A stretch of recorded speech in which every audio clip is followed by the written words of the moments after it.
जय श्री कृष्णा। राधे राधे भक्तजनों, आज आप सभी श्रवण करेंगे सावन मास की हरियाली अमावस्या व्रत कथा।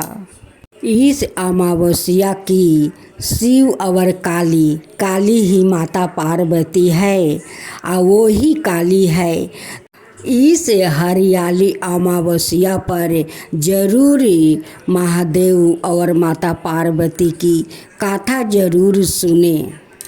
लोग कहते हैं कि शिव पार्वती का हरियाली अमावस्या की पूरा कथा सुने और उनकी व्रत करे तो शिव पार्वती सभी परिवार में हरियाली उभार देती है। हमेशा उनकी संसार हरे और भरे रहते हैं। हरियाली अमावस्या की ये है व्रत कथा। पढ़ने और सुनने मात्रा से दूर होते हैं कष्ट। सावन मास की अमावस्या तिथि का विशेष महत्व है और इस दिन भगवान शिव और माता पार्वती के साथ पीपल की पूजा करने का भी विधान है।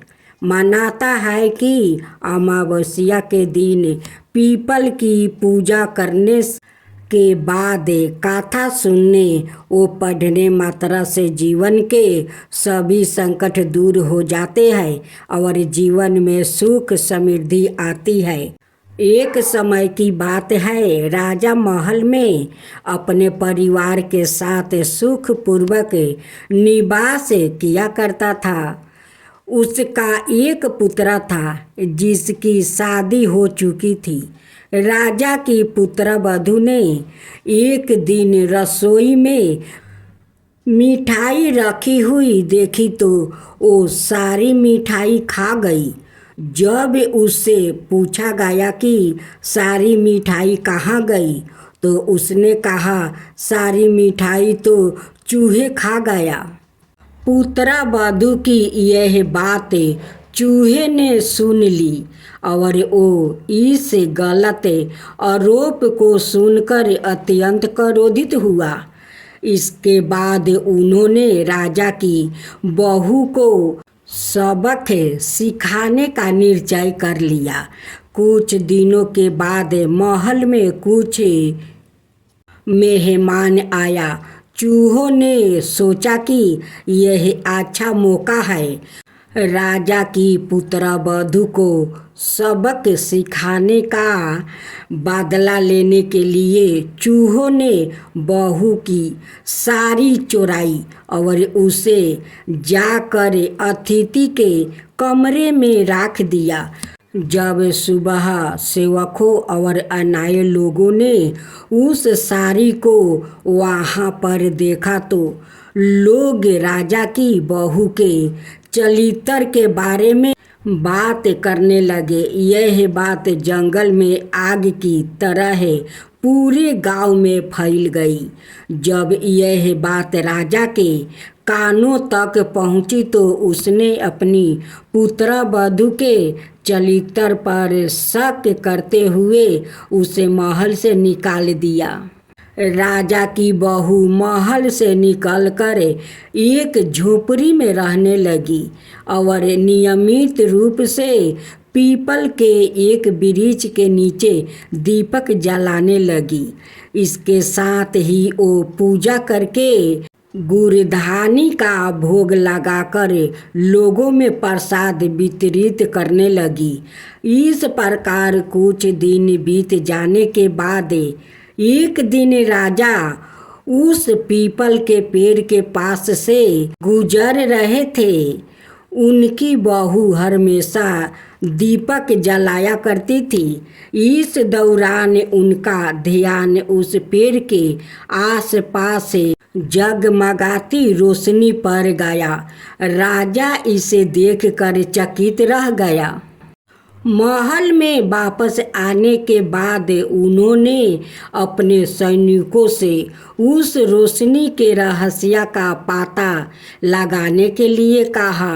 सैनिक राजा की बात मानकर उस पेड़ के पास चले गए। वहाँ पर उन्होंने देखा कि दीपक आपस में बात कर रहे थे। सभी दीपक अपनी अपनी कहानी बता रहे थे।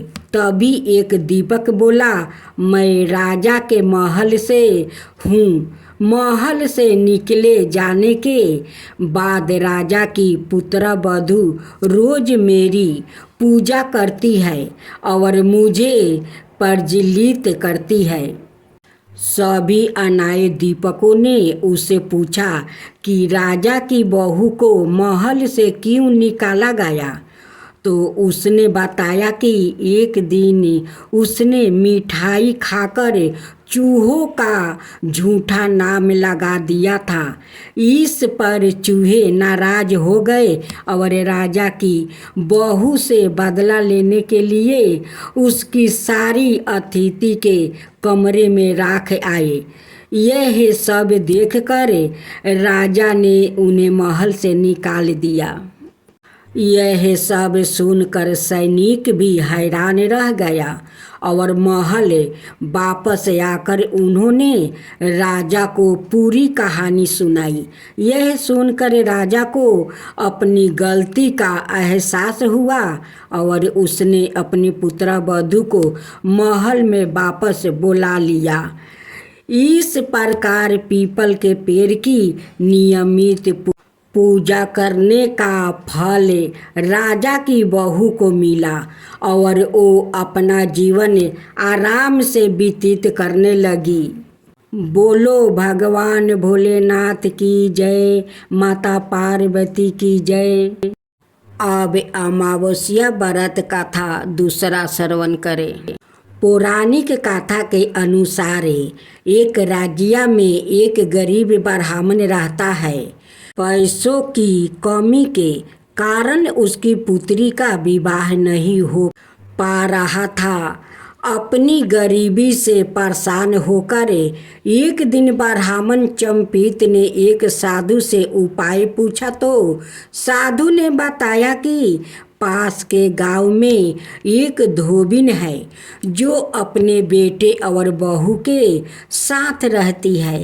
यदि आपकी बेटी उस धोबिन की सेवा करे तो धोबिन खुश होकर उससे अपनी मांग का सिंदूर दे देगी, जिससे कन्या का विवाह तय हो जाएगा। यह सुनकर कन्या धोबिन के घर जाकर सारा काम करने लगी और इसका पता धोबिन और उसकी बहू को नहीं चल पाया। एक दिन धोबिन ने अपनी बहू से पूछा कि तुम इतना सारा काम इतनी जल्दी कैसे कर लेती हो। तो बहू बोली, मुझे लगा कि आप यह सारा काम कर लेती है। धोबिन चौंक गई और उसने नज़र रखना शुरू किया। धोबिन ने जब सुबह उठकर देखा तो एक कन्या चुपचाप उसके घर का सारा काम कर रही थी। कई दिनों तक ऐसा चलता रहा। एक दिन धोबिन ने कन्या से कारण पूछा। कन्या ने साधु द्वारा कही सारी बात धोबिन को बता दिया। उसकी बात सुनकर धोबिन ने अपनी मांग का सिंदूर उसे दिया और उसी समय धोबिन के पति की मृत्यु हो गई। उससे दुखी होकर कन्या घर से निकल पड़ी और एक पीपल के पेड़ के पास पहुंचकर 108 ईंटों के टुकड़े लिए और उन टुकड़ों को 108 बार परिक्रमा करके एक एक बार फेंकने लगी। कन्या ने ऐसा करने से धोबिन का पति जीवित हो गया। पीपल के पेड़ की परिक्रमा के कारण कन्या को शुभ फल की प्राप्ति हुई। हरियाली अमावस्या श्रावण मास की अमावस्या तिथि को मनाई जाती है। यह दिन विशेष रूप से हरियाली, प्रकृति, पेड़ पौधों और वनों की पूजा का विधान होता है। इस दिन महिलाएं सुख समृद्धि और संतान की लंबी उम्र के लिए व्रत करती है। विशेष कर उत्तर भारत और मध्यम भारत के राज्य जैसे उत्तर प्रदेश, राजस्थान, मध्य प्रदेश और बिहार में यह पर्व बड़े श्रद्धा से मनाया जाता है। ये अब श्रवण करते हैं हरियाली अमावस्या की पौराणिक कथा। प्राचीन समय की बात है। एक गांव में एक निर्धन ब्राह्मण और उसकी पत्नी रहती थी। वो अत्यंत धार्मिक थे और हर व्रत पर्व को श्रद्धा से करते थे। ब्राह्मणी हरियाली अमावस्या का व्रत बड़ी श्रद्धा से करती थी। वो मानती थी कि इस व्रत से न केवल घर में हरियाली आती है बल्कि जीवन में सुख शांति और संतान की रक्षा भी होती है। एक बार उस गांव में अकाल पड़ गया, खेत सूख गया, कुएं खाली हो गया और पेड़ पौधों मुरझा गया। ब्राह्मण चंपित ने हिम्मत नहीं हारी।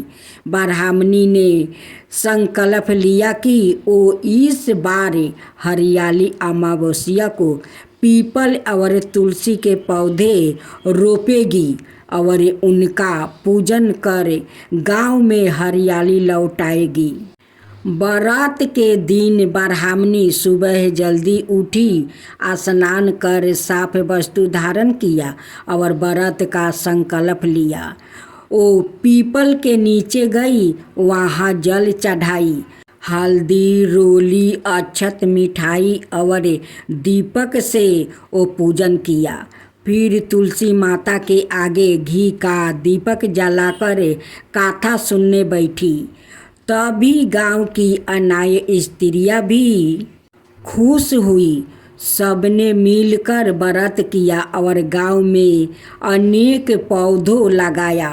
कुछ ही दिनों में गांव की धरती हरी हो गई, वर्षा शुरू हो गया और खेतों में फसल लहराने लगी। ब्राह्मणी की आस्था से गांव में हरियाली लौट आई। भगवान विष्णु और माता लक्ष्मी इससे प्रसन्न हुए और उन्होंने ब्राह्मण चंपित को वरदान दिया कि उनके कुल में कभी अन्न और धन की कमी नहीं होगी। हरियाली अमावस्या का यह संदेश है कि प्रकृति ही जीवन है। इस दिन वृक्ष रोपण करना चाहिए। पीपल, नीम, आम, तुलसी आदि पौधे की पूजा करना चाहिए और उन्हें जीवन देना चाहिए। हमारे जीवन को भी संजीवनी देता है। यह केवल धार्मिक पर्व नहीं बल्कि प्रकृति के प्रति वृक्ष पौधों का दिन है।